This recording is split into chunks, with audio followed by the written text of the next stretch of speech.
Just really quick, you're not going to spend too much time, but did Teach for America in Charlotte, went to Nashville to help open a school. And then since then, that was really. I literally sat in the back and played Minecraft. And then since then, have been fortunate to run this organization, really helping with strategy with ed reform initiatives across the country. And so we named it Sherman Code because it's hard to name something, as a lot of you guys probably know. But a lot of the work really focusing on adding as much value as possible and really supporting educational leaders and organizations across the country. So really built our organization to be good partners in this work and think a lot about strategic services and resources we could provide to organizations across the country as we're thinking a lot about changing education and changing public education in America. So specifically what this looks like is we offer two really buckets of core services. One is more traditional strategic planning with a focus on capacity building. So organizations come to us for 6, 9, 12-month partnerships as they're approaching a new strategic initiative. And we run them through a process that we feel pretty strongly about, which we'll talk more about later. But we always have a focus on capacity, right? We got into this work, me and my team, because we know there's a lot of smart people out there, and we felt like we didn't need to just write nice papers and nice budgets and tell people what to do, but really help them actually do it. A lot of this work stems from experiences I've had personally where we've hired folks and they've told us great things to do, but didn't actually help us do it. And given the capacity and the actual magic of implementation, we wanted to help organizations get better, but get better faster as well. The second really core service is project management. So this sometimes comes before, but often after a strategic planning project where there's a very specific project. And we have some project managers on staff where we're able to partner and kind of use our skill sets, our experiences to have really clean projects that we're able to manage and then support the growth of education-focused organizations across the country. So a lot of our work is focused on those two specific services. This partnership model is really important to us. And so again, we really like to be a larger extension of the team. And so when we're able to build relationships and when we're able to connect with leaders and organizations that really align with our values and missions, we want it to be less transactional. We want to build really strong partnerships. And by doing that, we think we're able to take, frankly, some of the work off of our partners' plates and really help them get better faster. And that's a big focus for us, as well as when we're talking to our partners across the country. That's just a picture of the team. So fortunately, it's more than just me. We have a team of 4 right now and are growing. The other 3 couldn't be with us today, but they send their love and they're nice, I promise. We are fortunate to be based in Charlotte, North Carolina, and driving a lot of work in the Southeast, but have been serving clients, districts, charter organizations, and innovative nonprofits across about 14 states in the country. And so we are always excited to travel to see and meet and learn new ecosystems in this education space, and then bring a lot of learnings back to our other partners. And so we've been really fortunate to be able to grow the work since the 4 years since we've been up and running. We also have a 1% social impact initiative. And so what that means to us is we simply reinvest 1% of our hours or our funds from every project back in the communities we work in. We believe deeply in doing good work, but also reinvesting in communities we're serving in to continue to drive change. And just one quick example. So we're going to talk about a separate project for us, but an example of this work is we helped broker the first charter district partnership in North Carolina. And so we built a collaborative platform for charter and a charter and a district school to work together that are about less than a mile apart, and really focused on family empowerment.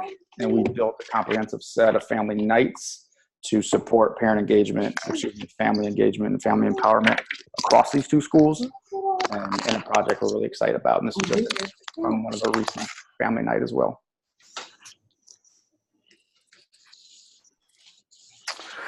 Great. So again, my objective real quick is we're going to just talk and dive deep into a specific case study and focus a lot about a process that helps support you all and your organization as you're thinking about the next strategic move.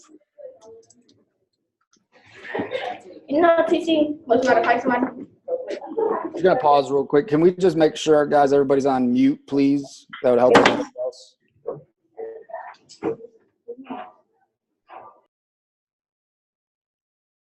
Great, thank you.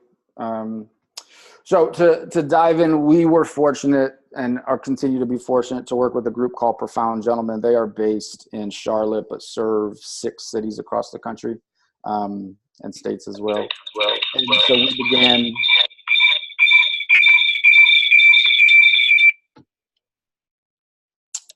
so we began to serve them a little over a year and a half ago and continue to work with them. Those who aren't familiar, Profound Gentlemen is an organization that works to retain and develop male educators of color across the country. We initially began a strategic planning partnership with them and have continued to stand to support some of the implementation of their work. The process we followed with them, as well as a lot of our other partners, is really thinking clearly about strategy, but in 4 distinct buckets. And the question we always begin with is really 2, is what does the market want and / need, and how does this get funded? And so we hold those 2 questions throughout kind of all 4 of these phases within our process to really help our partners think about what is realistic and who can fund it in a way that's market driven. And so specifically with Profound Gentlemen, we thought a lot about taking a deep dive internally. And so this looks oftentimes between like 5 to 15 deep dive conversations with internal stakeholders. And so those include board members, staff, their gentlemen, their teachers that they're serving, as well as families and students. And so we do this first bucket to really get a good sense of who an organization is, what their secret sauce is, and what makes them special, as well as what they think they need to move forward. And it's really important for us to build that relationship in this internal aspect, but really get our sense as an outside supporter of what they're good at and what we think we need to carry on to the next phase, which is an external. And so this is where we oftentimes see a gap where strategies are made in isolation or in a boardroom without any type of testing or really any type of like external considerations. And so we take a lot of the lessons we learn from our internal phase, and let's say for the next 4 weeks or 6 weeks, we move externally and think a lot about having conversations with 5 to 10 funders, 5 to 10 potential competitors or folks that work in this space as well. And for, this example would be like school principals and district superintendents to really get a sense of like, hey, do you know about Group A? Do you know about what they do? What do you think they do? Is this a value you seek to have in your district or your school? And how might you work together? And these conversations and insights and reflections give us a lot of information that we can take back to organizations like Profound Gentlemen to really hold up the mirror internally, but also externally across the market to get a better sense of what people are saying and thinking. The third phase is we kind of wrap the first 2 up and think a lot about testing. And so we promise every one of our partners that we are going to conduct at least 1 test before leaving them around this new strategy or idea. And, if you're an after-school program, that could be testing a new program model for a week at a school site. For Profound Gentlemen, it was building out a pricing sheet to shop across school districts across the country just to see how people would react to prices. And sometimes that's uncomfortable. And of course, we are only do this in partnership and in confidence with our partners. But these types of tests and real market feedback give us a really good insight into if a strategy will work, rather than us spending 8 months writing nice papers and nice budgets without actually testing it in the real world. Then our 4th phase is kind of our creation phase, where we would kind of deliver all of our findings, have a nice meeting to discuss what a lot of folks have already said or know to be true, and then creating kind of the next step in the implementation plan to make sure they can go out in the market and get this work done. And so, spend a little bit of time on that, but happy to talk more at the end, really about how this process looks different for every organization, but drives a lot of results as well, which we'll talk about here in a moment for PG. And so specifically, PG started with being really selling that they were recruiting and retaining male educators of color across the country. When we really dug into the data, internally as well as externally, what people needed, we really highlighted, right, and came to the understanding that recruiting male educators of color requires a different skill set and organizational capacity than retaining male educators of color. And I think a lot of us are in education or may have formerly been teachers. So that makes sense. It would be nice to be a clean pipeline, but it was really important, I think, for funders, but as well as for profound gentlemen to understand their secret sauce and what makes them best and what they're best served to do. And this value proposition and just some key data really allowed us to understand that 100% of the educators that they were serving came back to teaching and came back to education. And we know across the country, like that's obviously an incredible data point that not really many schools or districts can tout. But also they were doing it for free in terms of the school districts and the schools they were serving. So then we began to further explore, like, okay, if their secret sauce really is retaining, we have a number of metrics to prove this. What is the business model behind it, and how can they be sustainable, but then scale across the country as well? And so we wouldn't have got to that point without the conversations we had throughout the strategic planning process. Additionally, like this kind of allowed us to do two things, like testing these ideas in the market. Is like people really liked PG and still do. They do incredible things, but they weren't really sure what they did. And so, you know, they're like, they're here, they're supporting male educators of color, but like, we don't like really understand how to engage with the program offerings. So it was important for us to help them think about how they clarify that. So if you're a principal and you're a superintendent across the country, you can very specifically name the 2, the 3, the 4 program tracks they offer, you know exactly where you can plug yourself in at. The second is because they have a very clear focus now on retaining, is refining those success metrics to prove they're really good at retaining male educators of color. And then, of course, communicating that impact across the country. And the last part was a geographic concentration. And so they were spread pretty thin, as a lot of you are, in terms of a startup organization. And so how do we capture some economies of scale? And this, given their work, was geographically. So how do we build a state-by-state model before serving 10 male educators of color in all 50 states? How do we serve 1,000 male educators in North Carolina in the next 3 years? And as we do that, build a model that can then scale state to state.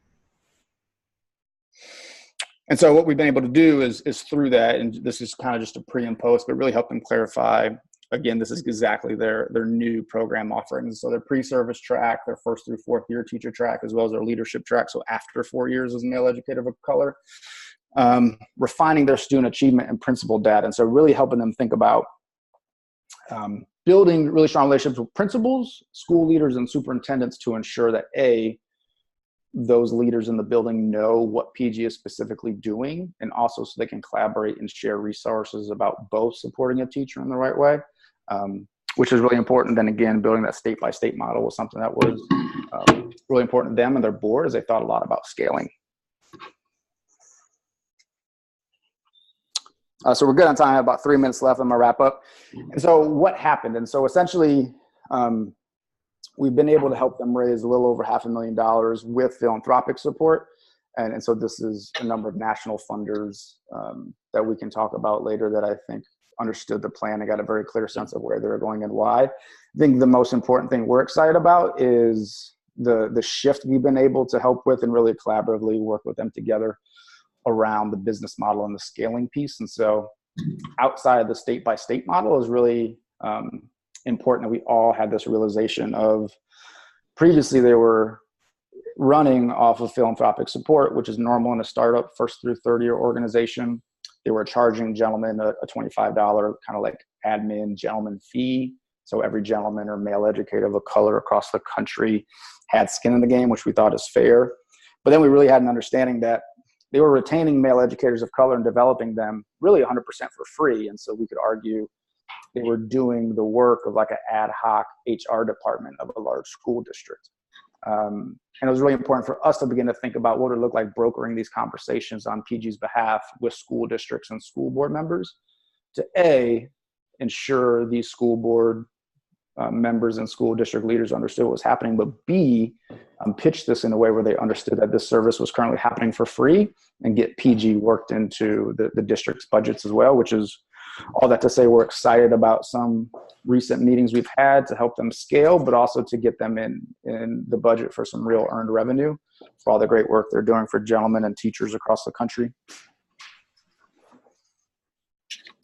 So I'm going to stop talking in a minute. We have our full case study on PG and can answer any questions, but that's just one kind of the process and example I'd encourage a lot of you to use. We looked at some of the questions you've previously submitted and happy to go through them at the end.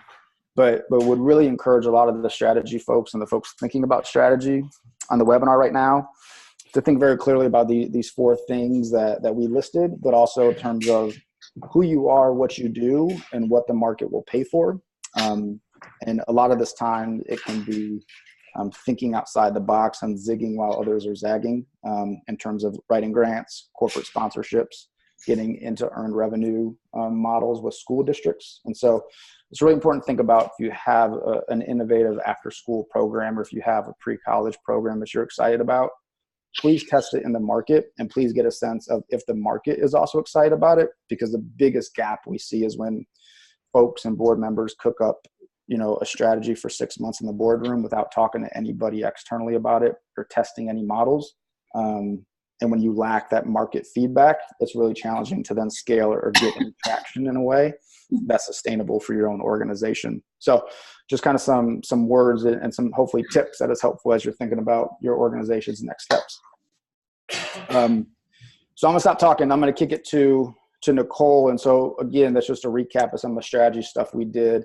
Nicole has some incredible experience and results from her fundraising efforts. And we really began to think a lot about organizations that were doing strategy really well, but didn't have a succinct fundraising plan that aligned with the strategy, and vice versa, which is how we got to this webinar. So really excited for you all to hear more from Nicole and how she thinks a lot about supporting her organizations and her partners with some of her innovative fundraising techniques. Thanks, Greg. I actually wonder if we could do a couple of questions for you, just because there was a lot in there. And I want folks who are interested in the strategy piece to actually get a chance to ask a couple of questions before we move on, if that's okay. Yeah, 100%. You want to call out folks that you can see, or do we just want people to chime in? People can just unmute themselves and go ahead and ask Greg any questions about what you just heard. Hi, this is Eileen Ung. I had a question. Hi. Hi.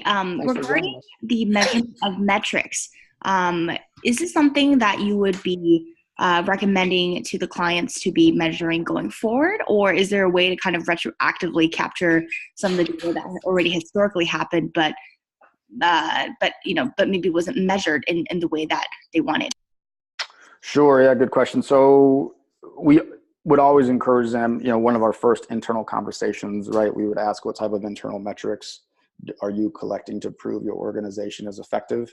And depending upon if they're a first through third year organization or a 20+ organization, the range of metrics differ. And so if you have metrics right now, that's good, keep them. If you need to go back to get them, get as many previous metrics or data you have to prove the validity of your model. And then of course we wouldn't talk about shifting towards new or different metrics to capture until we assured it aligned with the new strategic vision. And so happy to follow up afterwards, but it's often just an understanding of what current metrics you have, as well as how it aligns with the program model. The only other thing I would add is it's one thing to say I'm now going to track student achievement to student growth, for an example. But as an organizational leader or a founder, you also need to create a system to help you track those new metrics.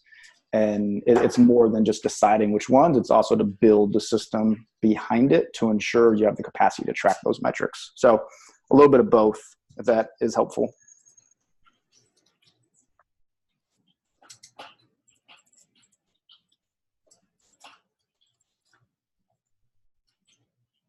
Any other questions or follow-up from that one around the strategy piece?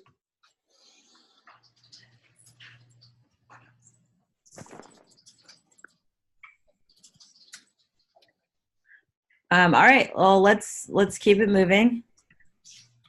Now we're on to the fundraising piece. I'm Nicole. I know you all can't see me, but there are a couple of pictures of me in this deck, so you can get a sense of what I actually look like. Before I go into the fundraising, though, I do want to say that the fundraising steps that I'm going to talk about today are specific for new initiatives that you might have, and you can also do this for new organizations. And I'll talk a little bit more about the difference, not too much, but I do want to front load that for folks. So if you're coming in thinking, well, my whole organization does this thing and we need general operating support, that's not where we're going today, but I'm happy to answer any questions about those.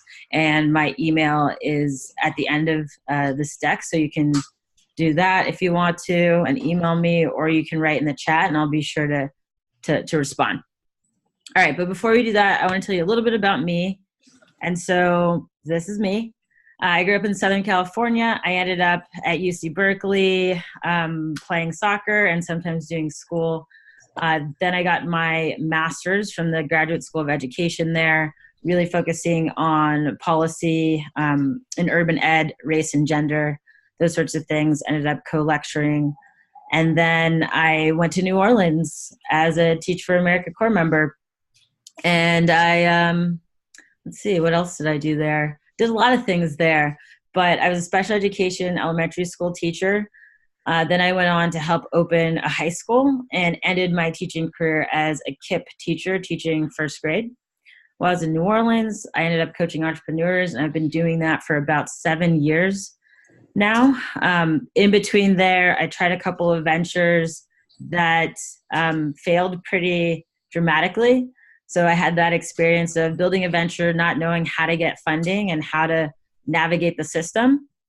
So I really wanted to learn how to do that. So I ended up actually working with donors in Washington, D.C., really focusing on what we called ultra high net worth principal wealth creators. So these are the folks who made their money of a net worth of about 1.5 billion and up, and their foundation heads or high level program officers. So did that for a while. I left with like 20 plus notebooks of what donors said that they wanted, what they were interested in, and just other insights from just hanging out with some of these people in their houses, going to schools and other organizations that they really cared about, and trying to help them find the best matches in the K-12 space. After that, that wasn't very sustainable to me, honestly, because I really love working with entrepreneurs. And so I took all that stuff and I brought it to social entrepreneurs. And I worked as a development director, partnerships person, and did a few other things for a while before starting formally Good Bets Group, which is a consultancy that works with social entrepreneurs who are trying to maximize their impact but have pretty limited resources.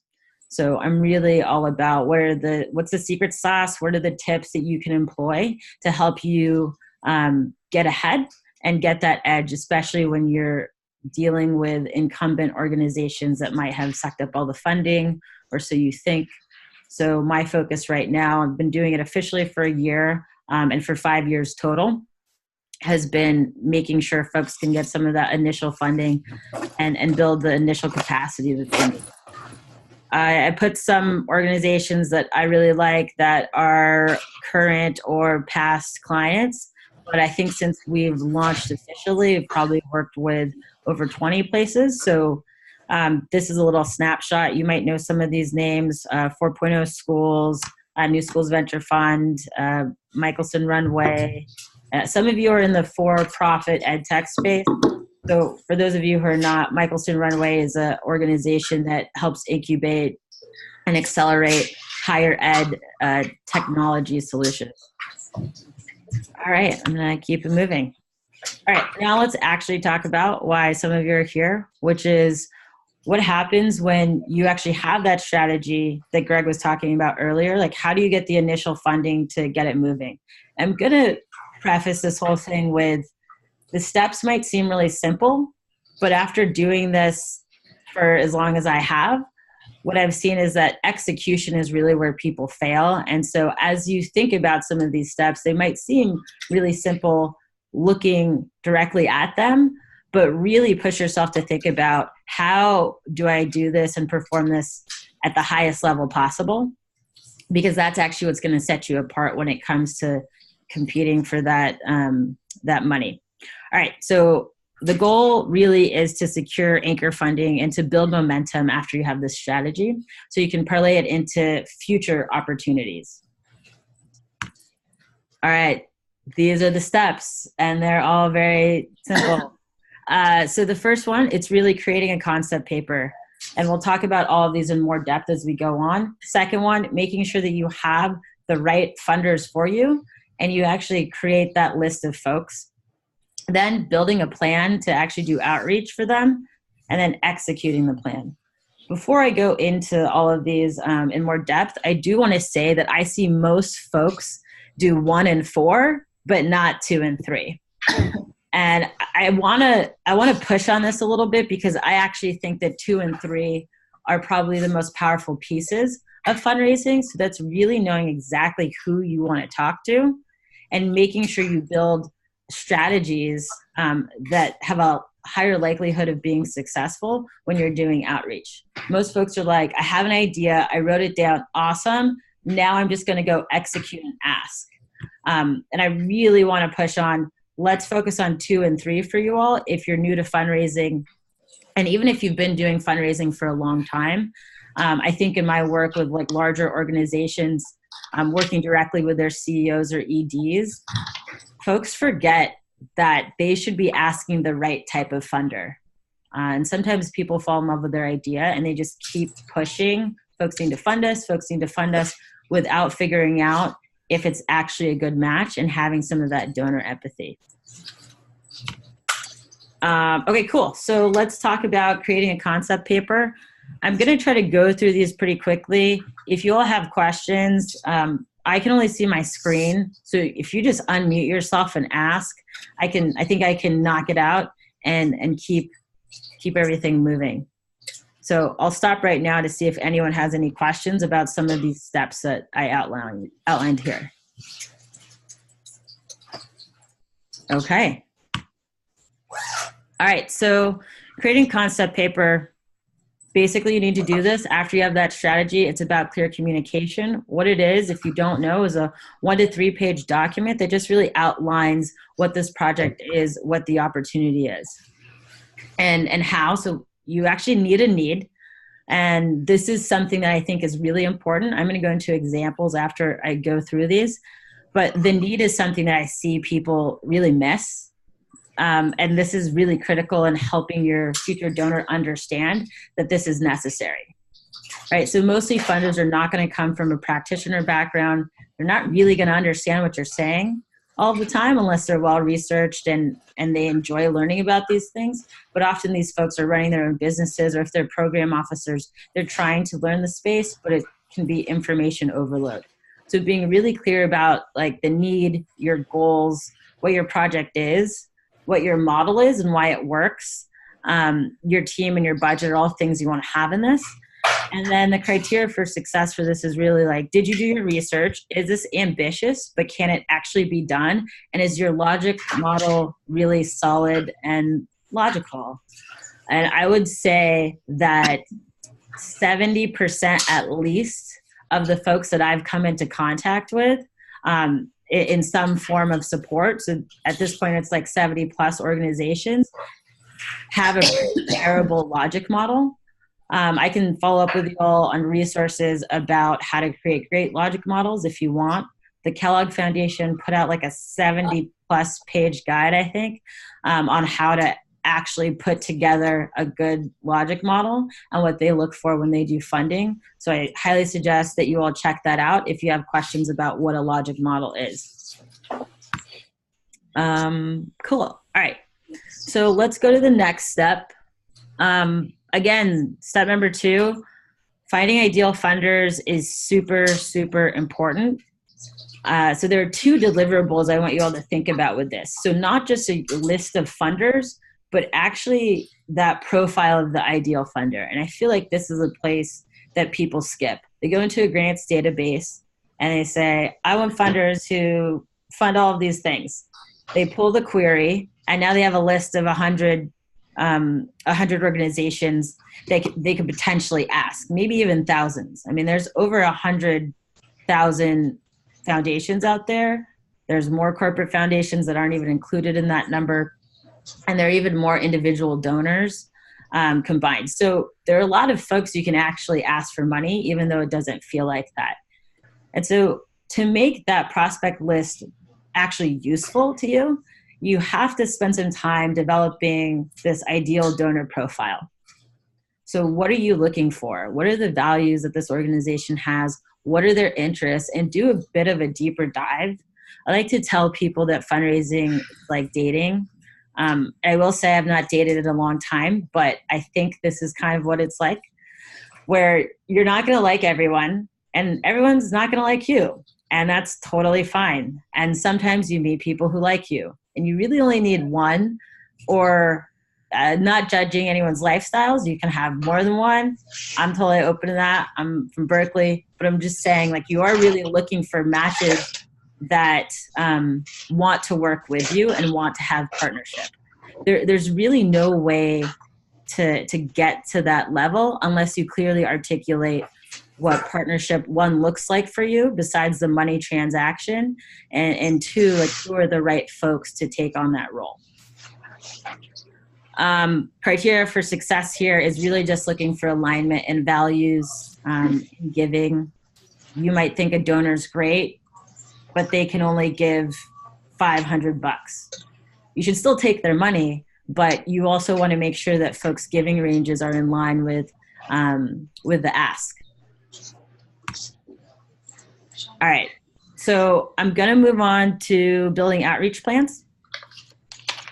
This is super important because once you have that list, again, this is about making everything usable and making sure your likelihood of success is higher. So the outreach plans, again, are really important because you want to make sure that every single ask is going to be a yes, like I just said, but really thinking through, what are the resources at my disposal? What are my my strengths? What are my weaknesses? And how do I make sure that I'm showing up as my best self and the organization is showing up as its best self through this relationship building and ask process? I'm going to talk a little bit about what this looked like in the case studies that I'll go over. But an example might be maybe Greg is really good one-on-one with folks and having an in-person conversation. So he's going to build strategies that are more relational in practice, right? So this might look like hitting the conference and having conversations with folks about new initiatives that are bubbling up. Like, this is actually a strategy. You can go to the NACSA conference. You can go to New Schools Venture Fund Summit. If you're not in their portfolio, you can hang out in Oakland or around SFO when they're doing the conference, or just walk into the lobby and, again, just try to build relationships. So I'm not going to go like too deep into that, but that would be an example of using your strengths to really leverage what you want. Another thing is, if you're someone who's great at writing or you've been a practitioner for a long time, your strengths are really going to be in the writing, the program design, articulating the need and the opportunity, and being more like a teacher to funders. And so you're going to look for outreach strategies and build plans that allow you to showcase those strengths. I can't see any of you, but I'm hoping some of you are nodding and not just leaving the meeting. All right. So executing the plan, this is number 4. This is just executing everything that you've done, right? So now you're actually going to the conferences. Now you're actually doing the outreach. It could be scripts via email. There's lots of ways to do outreach. I'm happy to answer questions about that specifically. The reason I didn't put concrete examples in here is because I don't want to trap everyone's thinking into the only way to do outreach and talk to donors is to have a relationship. Like, I can't tell you how many questions that I got in the pre-survey were about, what do I do if I don't have these relationships? Well, there's like a million things actually you could do without relationships, and I'm happy to answer questions on those, but I didn't put any examples in because I don't want to direct your thinking in a certain way. The number one thing here is really being creative in a way that allows you to show up again as your best self and lead with your best foot forward, rather than doing something that's not natural for you. I'm actually going to stop right there for any questions that folks might have, and then I'm going to talk about a couple of examples, and then we'll open it up more fully.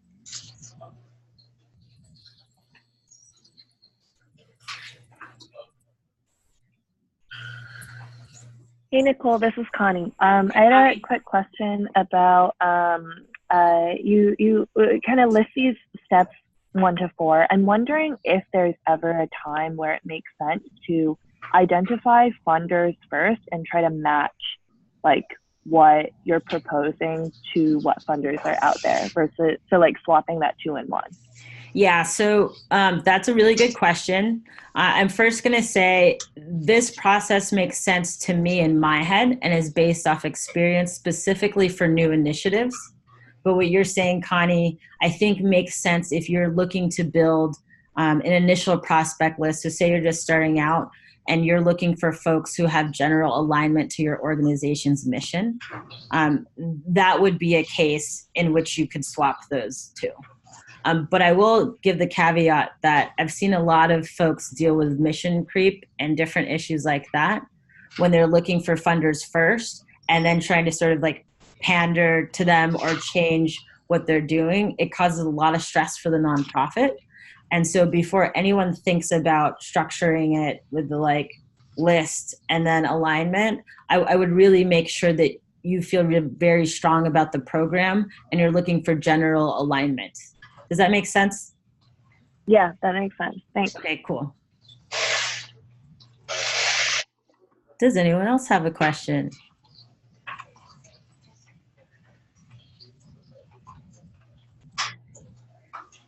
Okay, cool.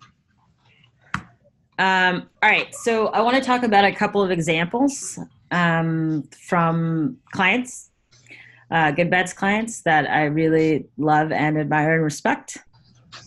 But first I want to talk about this concept. So calling these case studies fundraising for bullets. And like I mentioned in the answer I just gave to Connie, these steps are most effective really for looking at like smaller programs that you want to test, can't really dip into like the overall budget for. So these are new strategies, new initiatives that you're looking for.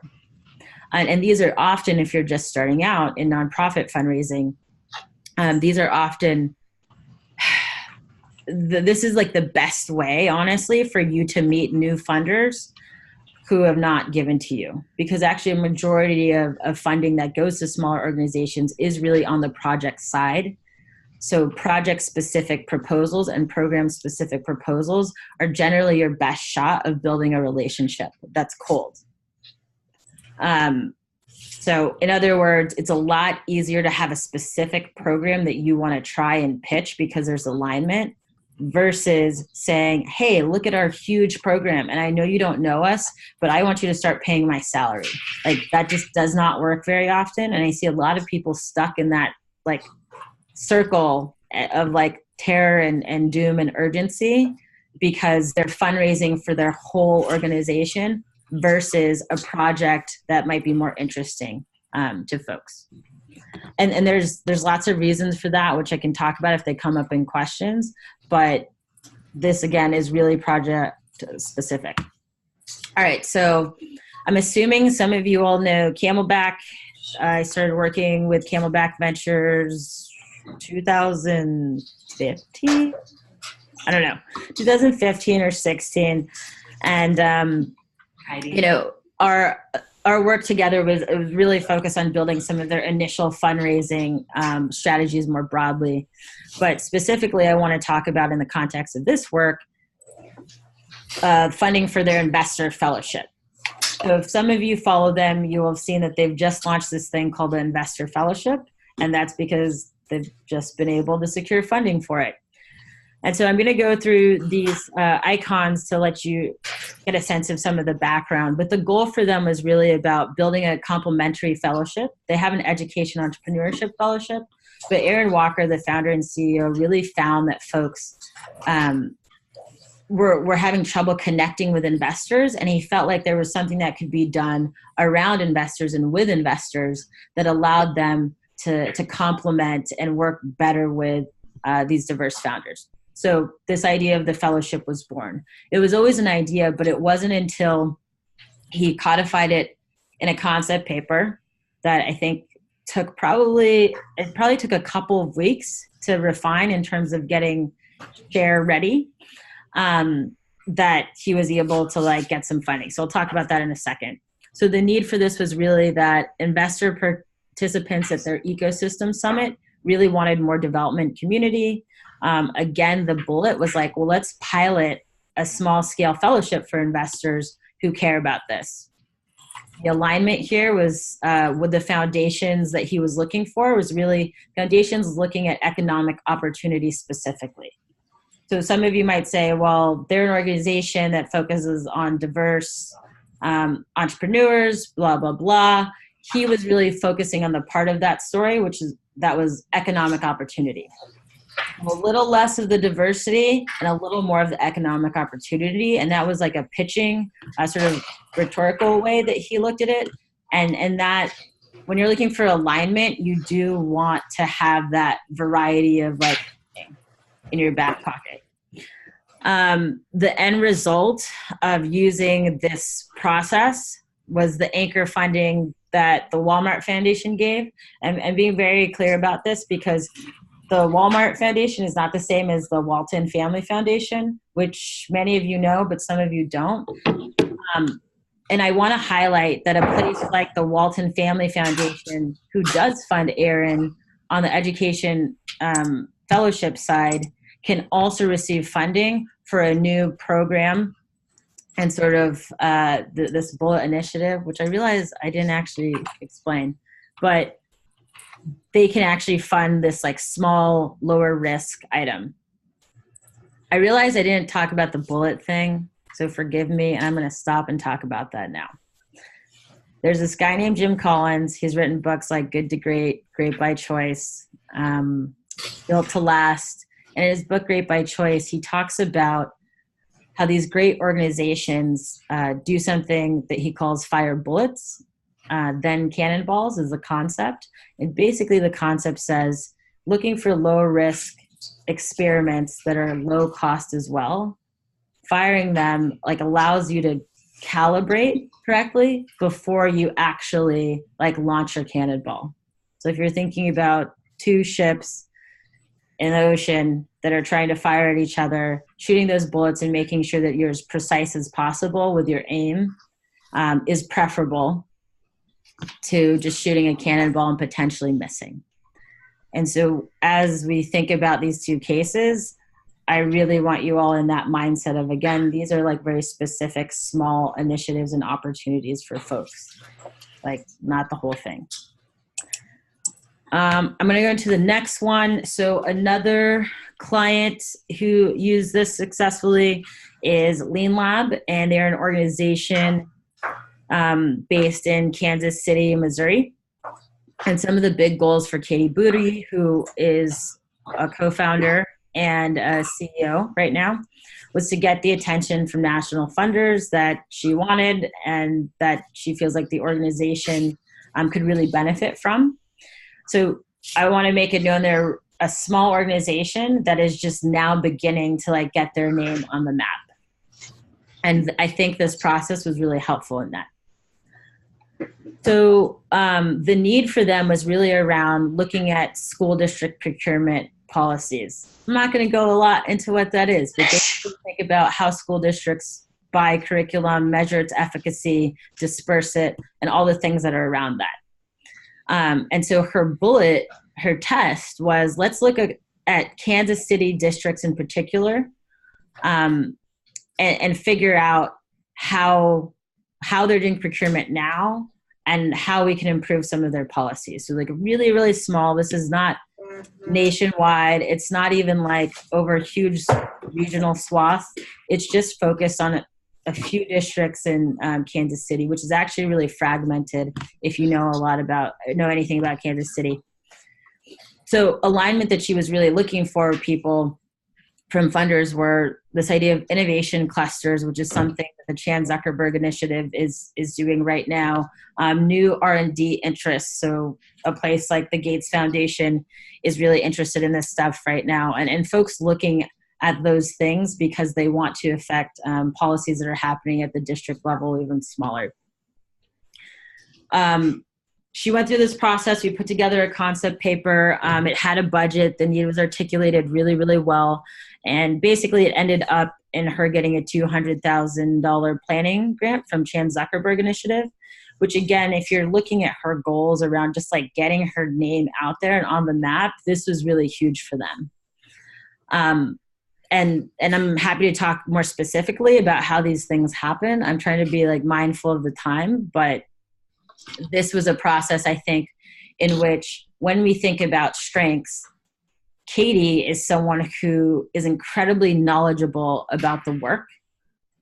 And so I really do think she was able to win CZI over with just like her thoroughness and the research that her organization had already done, and packaging that in a way that really actually appealed to CZI. In particular, the folks who were just as knowledgeable about the work as she was, right? So she really did not pursue relationships with the organization in which she was not going to be successful, right? Like if you're a policy wonk in training, you should be probably talking to the policy wonks on staff. And so when I talk about precision, like that's what I'm talking about in terms of making sure that your strategies are really aligned to your strengths. I'm going to end with saying that this takes time. It takes a long time. In these specific cases, I think that they were rare that they did not. Each of them took less than a year. And that's rare. They actually, I mean, I don't want to say exactly, but I think that both of them were somewhere in the 5 to 8 month range, which is really, really quick to get a big grant from a national foundation that doesn't know you, that doesn't know you beforehand. Right. So I do want to end saying this because I think a lot of people are like, great, I have the steps. Now I just do this and everything works. But that's not really how it works. These things do take time because of funding cycles, because of the relationships that you may or may not need to build. And I'm saying that because I've also seen and had success literally just sending someone a letter in the mail and getting a $50K check back.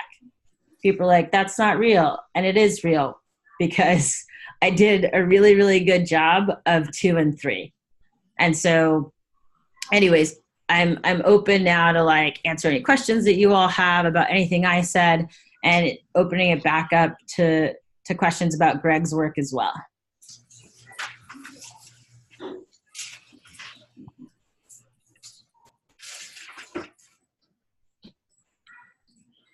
Oh, thanks, Justin, who says this is extremely informative.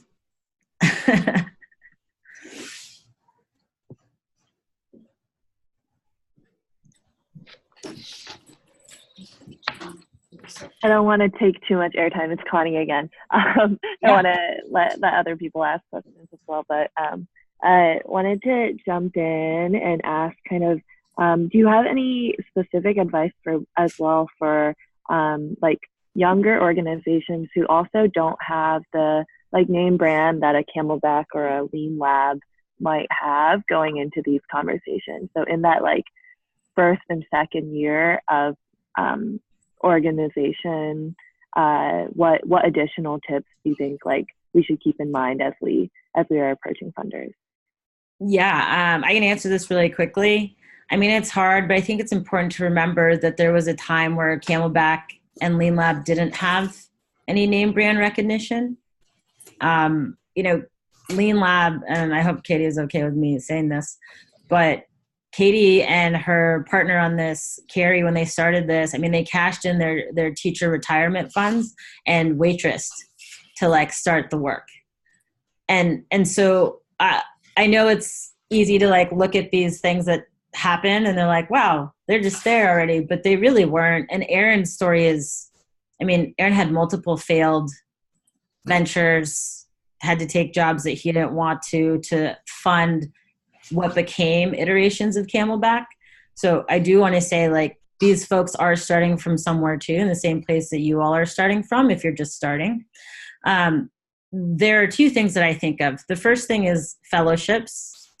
Fellowships can be really, really important because it can give you the access that you need potentially to different people.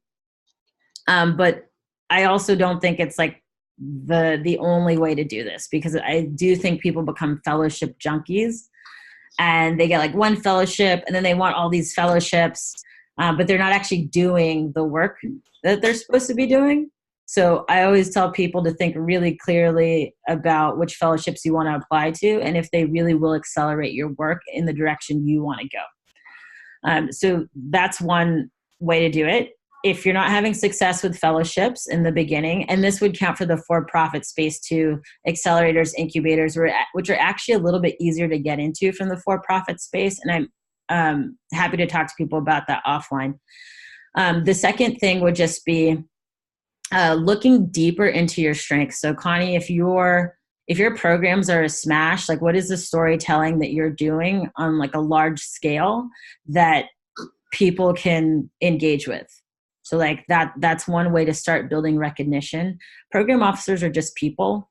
So like they're looking at the same things you are. They're looking on LinkedIn, they're Googling things, they're watching videos on YouTube of speakers before they invite them to panels. And so making sure that you can get yourself out there and making sure you're reflected in the best light. I know that's like not very tactical for you, but doing those things in combination with learning more about funders and following the funders you feel are good matches. And so this is like Twitter of the program officers. This is reading the press releases that come out and looking and co-opting language that you could use in your materials that will attract them is going to be huge. Is that helpful? Yep, thanks. Okay, cool.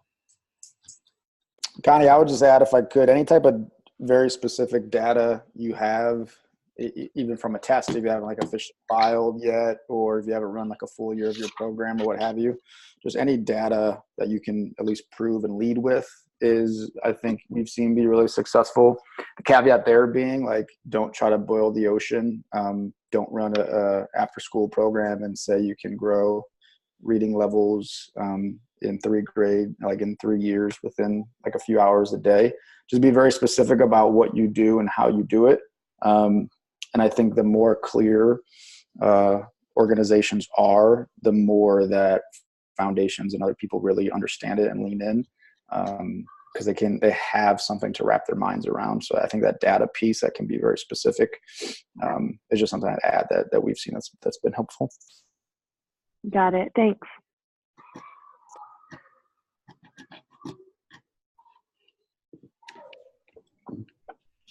Hey, do y'all have any like advice for like how to make the most out of like conferences, for example, like ASU, GSV, like New School Venture Fund, just like how to make sure you're making the most of the connections that can be made there? Yeah, this is Greg. Real quick, so we actually worked with an organization and we built them like a conference strategy, because a big part of their business model was attending conferences and getting contacts from there. So if you email me, I can send that to you or anybody that's interested. The short story is like setting very clear objectives of like who you want to meet, if you can get like a roster of people, and then just being very clear about the number of like people you want to meet. And so I think like we just talked about, reaching out to people, try to set up meetings before the actual time or before the actual conference, because like shit gets so crazy the day of the conference. And even if you just set like an esoteric number of like, I want to exchange business cards with these 10 people, build a list of 30, like out of that 30, you'll probably get hopefully 15 to 10 to actually meet you. And out of those 15 to 10, hopefully like 10 will show up at like coffee or something else. I think a lot of it is just like the strategy to doing it and holding yourself accountable. Easier if you're like an extrovert and you love that sort of stuff, a bit more challenging if you're more introverted. But I can send you that plan that we built for them. I would also add, if any of you are Tim Ferriss fans, you probably already know this, but he actually does a really good talk on how to deal with large conferences. And it's super tactical, and I suggest it. I can send it out after this, but it's basically like how to navigate like a South by Southwest, and make sure that you're actually accomplishing some of the goals that you set out before the plan or before the conference. I want to be really mindful of time because now it's time to go. But I really appreciate everyone jumping in on this. This is something that Greg and I are trying just because I think we both realize there's not a lot of tactical advice that can help people without huge budgets move forward in their work efficiently. So any feedback that you all have about this would be great. If you want to see different ones, I'm thinking about doing one with a big designer who has done stuff for ACLU and like the Women's March and all these other places, just to give folks more information about how they can be competitive and stay competitive without spending all their money. Greg, do you have any other last comments? No, I'm happy to stay on or follow up afterwards. Thanks again, guys, for joining us. Serena, I saw you put in a question to everybody. Feel free to email either one of us or both of us. Short story, I think, to your question. Yes, different funding opportunities for nonprofits and small businesses, particularly if you're looking to be like an official vendor for a school district, if you haven't filed yet. And so not a short answer. Would just depend on what type of pilot or program you're running. But yes, there are some pretty big differences if you're a for-profit or a nonprofit in terms of how you partner with school districts. But we can follow up. But yeah, it's a good question to ask.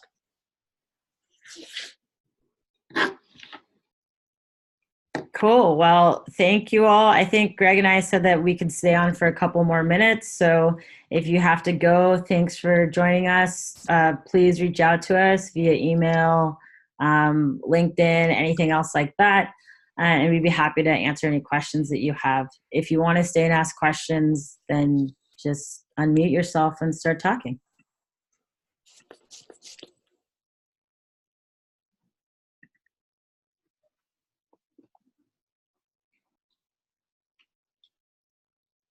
All right.